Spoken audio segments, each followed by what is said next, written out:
Since I don't know the exact title or theme of that video link, I'll imagine a title and build a story from it. But I'll keep the themes you asked for. Kindness, selflessness, powerful humanity, a twist, emotional climax in mind. If you tell me the actual title later, I can also refit the story. Let's go with an imagined title. The Lantern in the Window. The Lantern in the Window. Marcus had always thought of himself as invisible. He walked the crowded city sidewalks each evening, shoulders bent, eyes on the ground. He worked in a back room at a shipping warehouse, sorting boxes, never meeting people, rarely speaking beyond a grunt. But ever since the accident, the one that made him lose his leg, he had retreated into silence. Even in his own home, he barely spoke to his sister Aisha, who did her best to keep hope alive in their small apartment above Main Street.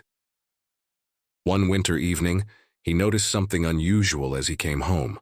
In the window across the street, a modest house with chipped paint and a crooked porch rail, someone had placed a little paper lantern. The soft glow flickered gold, and in its light he saw a silhouette, a girl on the porch cradling something small and whispering to it. Curiosity tugged him. He paused in the cold. His mind whispered, "Go over," but his body hesitated. Still, night after night, he saw the lantern. Sometimes the silhouette would change. A mother hugging the child stepping to the window, pressing a hand against the glass. Marcus couldn't explain why, but he felt drawn. The lantern became the tether to a world he thought he had lost. The warmth of light, even from afar, reminded him that someone, somewhere, still believed in seeing others. The following day at work, Marcus nearly dropped a heavy crate. His prosthetic leg protested. Sweat beaded on his brow. He blinked back pain, but as he steadied the crate, he remembered the lantern's glow. That fragile warmth gave him a flicker of strength. Not external power, but a reason to keep going. He asked Aisha that evening if she'd like to walk with him to the store.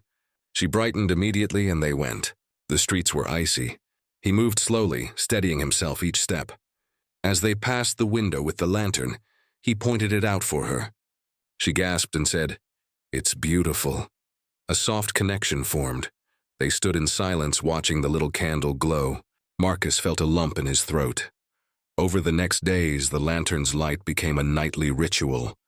Marcus would finish his shift, limp home, and pause before it. One evening he noticed the lantern had shifted position, moved to a higher sill, nearer to the neighbor's door. A second lantern, smaller, shone from the lower window. Now two. He began to wonder who lives there. Why the lanterns?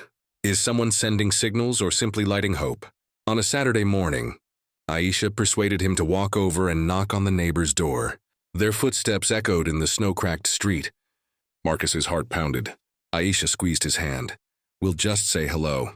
He hadn't expected the door to open. A woman, maybe in her 40s, appeared. Her eyes were red, and in her arms was a small child wrapped in blankets. The girl clung to her, eyes wide. The mother's face was drawn and weary. Marcus started to speak, then faltered. But Aisha introduced them. "I'm Aisha, and this is Marcus, your neighbor across the street." The woman's name was Lydia. She offered tea. She said she, Lydia, had recently lost her husband and was caring for her daughter, Emma, who had been born prematurely and had fragile lungs. The lanterns were placed to guide the oxygen delivery people and nurses in the dark. Because in their area, streetlights sometimes failed, or snowdrifted. Marcus's heart caught. The lanterns were not ornamental, they were lifelines. His invisibility cracked. Lydia explained, "When nights are dark, I worry they might not find us. I place the lantern so someone guiding the ambulance or supply service can see our home." Emma sometimes needed emergency supplements. The lanterns were distress signals wrapped in love. Marcus felt shame at how distant he'd grown. But also empathy surged. This woman and child lived a delicate balance. She was brave. At Lydia's invitation, he and Aisha sat with them. They listened. Emma coughed weakly. Marcus watched as Lydia cradled her. Without planning it, Marcus offered, "If you like, I'd like to help. I have some spare parts, or I can go to the hospital with you when the vans can't come." His voice was soft, uncertain. Lydia's eyes glistened. She nodded. The next week, Marcus rearranged his limited schedule to help. He went with delivery teams, acting as a guide in the dark. He carried packages of medical supplies. When roads were blocked by snow, he and Aisha shoveled a path. He even rigged a second lantern system, battery-powered lights, with help from his warehouse employer, who donated old lantern kits and wiring. At first, the neighbors noticed and murmured. Strange, silent man helping the woman across the street. But Lydia's gratitude spilled into thanks, smiles, even handshake. One night, tragedy struck. A storm came, heavier than forecast. A fierce icy wind battered their block. Power lines flickered and died. The automated system failed. The lantern's batteries drained. In the darkest hour, midnight, Emma's breathing machine sputtered. Lydia rushed to fix it, but the backup battery was low. She stepped outside to reposition a lantern, slipping on ice, crying out. Marcus heard. Though weak, he jumped from bed, wrapped himself in a coat, and limped through the wind toward her. He reached the porch, took Lydia's arm, guided her back in, and said, We'll make it right. I'll get help. She shook with tears. He staggered back out, blinking against the storm, to the yard. The roads were white, visibility nearly zero. He used his phone's flashlight, the lantern remains, and his own instincts to cut a path. And there, like ghosts, figures emerged. The paramedics, using their GPS and hints from surrounding lights, had come but were lost in the drift. He waved, shouted, redirected. They saw the small signals, followed them, and found Lydia's door just in time. They rushed inside. The paramedics throttled the machines, got Emma stabilized, replaced batteries, and promised to stay until steady. Lydia collapsed in tears, hugging Marcus and Aisha. The storm wailed outside. In that moment, Marcus felt something open in him. The years of silence, the loneliness, the pain, they all pooled together and cracked.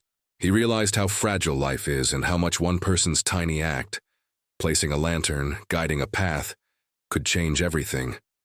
When dawn broke, the storm subsided. Snow lay soft and white. Neighbors emerged, drawn to the glow of emergency vehicles and muffled voices. They saw Marcus, Lydia, Aisha, Emma, paramedics. They congregated.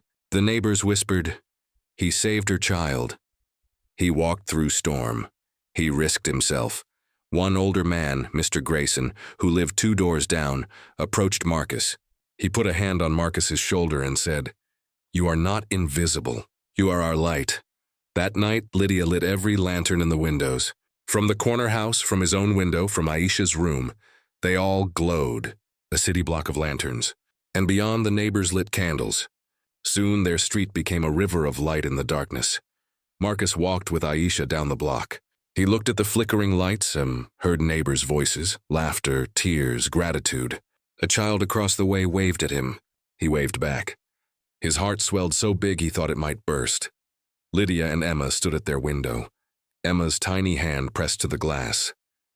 Marcus raised his prosthetic leg slightly, as though greeting her. She smiled shyly. He smiled back. Weeks later, Marcus's warehouse boss asked him to speak at a small gathering the company held in support of local neighborhoods. Against his shyness, he agreed. He stood before fellow workers, neighbors, city officials. He spoke in a shaky voice. I used to walk through my days feeling unseen. The lantern across the street called to me each night. Little did I know that light was a plea and a hope. A neighbor needed me, and by stepping out, by letting my voice, my hands, my care reach her, I found I was never invisible at all. We're all luminous when we let kindness shine. A hush fell. Lydia and Emma sat in the front row. Emma coughed but smiled. Aisha held her hand. Neighbors stood, many wiping tears. The warehouse pledged to support families like Lydia's across the city, donating supplies, funding streetlight repairs, launching a volunteer network. The small community that had seemed so fractured became interconnected. In the years that followed, the Lantern Street, as neighbors jokingly called it, became a symbol. People lined their windows with lanterns on cold nights. They left extra lantern kits on doorsteps. Neighbors checked on each other. Elderly folks, single parents, people recovering. No one left in the dark. Marcus sometimes walked through the street at night, pausing to look at the glowing windows. Sometimes Lydia and Emma would join him. Emma ran ahead, laughing. Marcus's heart, once heavy, now brimmed with warmth. One evening, walking past the neighbor's old first window, he remembered how the lantern first drew him in. How he almost stayed home that night. How he almost remained invisible forever. He lifted his prosthetic leg slightly and tapped it on the pavement, a small celebration of movement. A child across the block shouted, "Mr. Marcus!" and waved. He waved back. He looked at Lydia's home. In the window, Emma stood holding a lantern of her own, tiny and golden.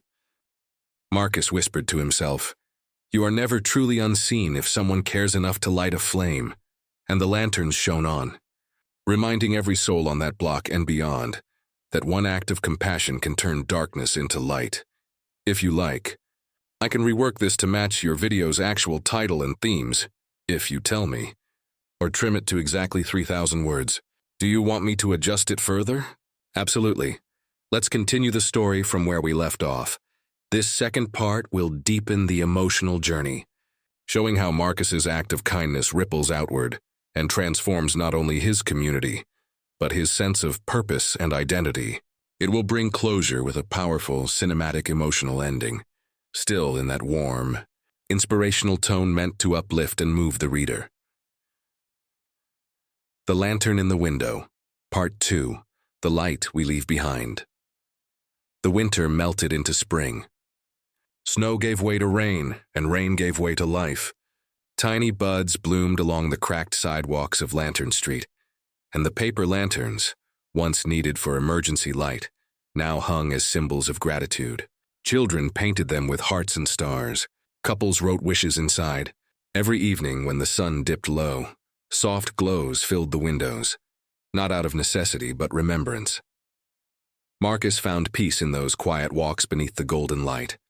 Yet a restlessness stirred in him, a question. What now? For years he had lived defined by what he'd lost.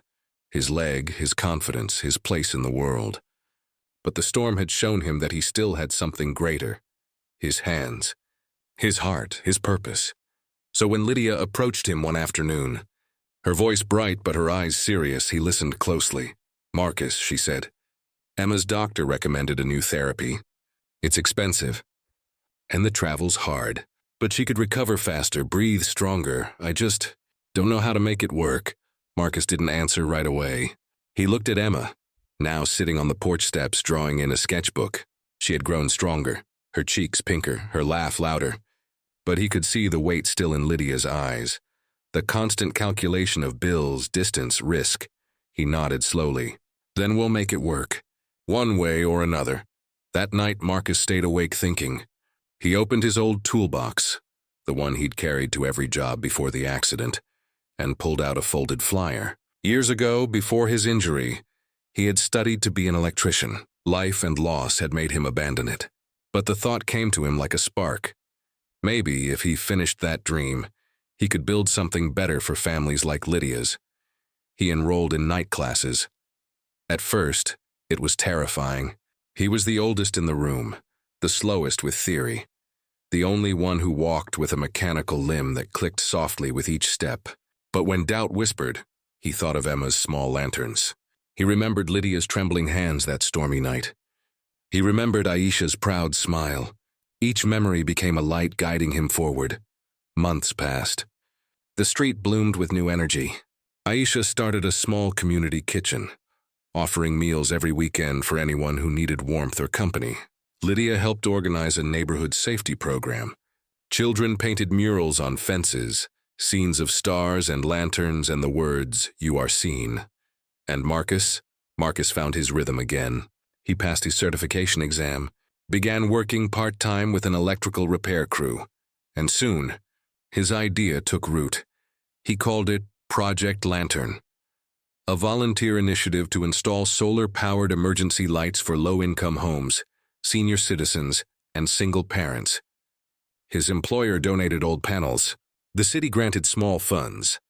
And before long, what began as one man's redemption became a citywide movement. One afternoon, a journalist visited to interview him. Cameras flashed. The reporter asked, "Marcus, what made you start this? What keeps you going?" He paused, glancing at the lens, thinking of his quiet life before all this. "I used to believe the world only noticed you when you were strong, successful, visible," he said. "But I learned that real light, real power, comes from the moments no one sees. From the neighbor who checks in, the sister who never gives up, the stranger who holds a lantern so others can find their way home. That's what keeps me going. The article went viral. Donations flooded in. Project Lantern spread across neighboring towns. By summer's end, Emma was well enough to attend school for the first time. On the morning of her first day, Marcus and Aisha walked her there, hand in hand with Lydia. She wore a tiny backpack covered in gold stars and carried, proudly, a miniature lantern Marcus had built for her. When they reached the school gate, Emma turned to Marcus and said, "Can I tell you something?" He knelt, smiling. "Of course. You know how you say the light helps people find their way? Well, I think people are lights too. You were my light, Mr. Marcus." He blinked fast, swallowing emotion. "And you," he whispered, "were mine." Lydia wiped a tear as Emma ran off toward her classmates. The bell rang and sunlight bathed the playground. For a moment, Marcus felt the world pause. Every sound, every glimmer, as if even time bowed in reverence to what love and kindness had built between them. That evening, the city announced a community award ceremony in his honor. Marcus didn't want the spotlight, but Aisha insisted. "It's not about you," she said, smiling. "It's about the light you started." The auditorium filled with hundreds, neighbors, volunteers, families from across the city. As he stepped onto the stage, applause erupted. But as he looked at the crowd, he didn't see strangers. He saw lanterns, living ones, each face aflame. The mayor handed him a plaque. "For service beyond self," it read. But Marcus only said, "The honor belongs to everyone who ever believed a small act could matter." Then, something beautiful happened. The lights dimmed, and one by one, people in the audience lifted small lanterns above their heads. Some were paper, some glass, some just phone flashlights wrapped in tissue, all glowing softly in the dark. 1,000 tiny suns illuminating the room. Tears blurred Marcus's vision. He turned toward Aisha, who stood in the front row, her eyes shining. Lydia held Emma, who waved her tiny lantern high. Marcus whispered to himself, "This is what forever looks like." Years later, long after the crowds had faded and the awards gathered dust, Lantern Street remained a sanctuary of light. Children grew up and moved away, but each winter they returned to hang their own lanterns, tributes to the man who once walked through a storm and found purpose in helping others. Marcus grew older. His hair silvered, his pace slowed, but his spark never dimmed. Each night he sat by his window, watching the glow of the lanterns ripple through the street like a living constellation. Aisha still cooked for the community. Lydia and Emma visited often. One night, as he sat alone with a cup of tea, Emma, now a teenager, knocked gently on his door. She carried a small wooden box. Inside was a lantern, beautifully crafted, engraved with his name. She smiled shyly. "For you," she said. "To remind you that you were the first light." Marcus traced the engraving with trembling fingers. "I don't need reminding," he said softly. "You all remind me every day." She hesitated, then added, "I'm going to study engineering, renewable energy. Maybe build better lights. Maybe help more people." He laughed through tears. "Then my work's done." They sat in silence for a long time, watching the lantern flicker. Outside, the night was vast and velvet dark, but their street glowed like a galaxy. When Marcus passed away peacefully one spring morning, the city mourned, but it did not darken. On the night of his memorial, the entire district turned off its streetlights. For 1 hour only lanterns burned, thousands of them stretching for miles. The glow was visible from the hills beyond the city, a soft river of gold winding through the dark. At the center of it all, in Lydia's window, burned the original paper lantern, now old, fragile, yet somehow eternal. And as the breeze carried its light across the night, every person who saw it felt the same quiet truth Marcus had lived by. Even the smallest flame can change the darkest night. Final message. True kindness doesn't end when the moment passes. It lives on, in every life touched, every heart lifted, every light left behind.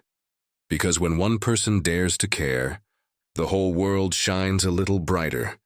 Would you like me to make this full story, parts 1 and 2, into a decomplete 3,000-word narration script? Formatted for Joaquin YouTube voiceover style. Emotional pacing, cinematic tone, paragraph timing. That version would sound perfect for a 5-10 minute short film or story video.